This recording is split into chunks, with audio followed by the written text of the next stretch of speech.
എന്താണ് പറഞ്ഞതെന്ന് അവന് യാതൊരു വക ബോധമില്ല. അവന് കുറച്ചെങ്കിലും എളുപ്പം മര്യാദയൊക്കെ ഉള്ളവനാണെങ്കിൽ അവൻ ഇങ്ങനെ വന്ന് കൊണയടിക്കുമോ?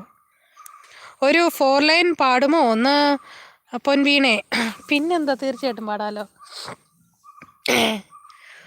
പൊൻവീണേ എന്നുള്ളിൽ മൗനം വാങ്ങൂ, ജന്മങ്ങൾ പുൽകും നിൻ നാദം നൽകൂ, ദൂതും പേരി നീങ്ങും മേഘം മണ്ണിനേകും ഏതോ കാവ്യം, ഹംസങ്ങൾ പാടുന്ന ഗീതം ഇനിയും ഇനിയും അരുളോ, പൊൻവീണേ എന്നുള്ളിൽ മൗനം വാങ്ങും, ജന്മങ്ങൾ പുൽകും നിൻ നാദം നൽകും, ദൂതും പേരി നീങ്ങും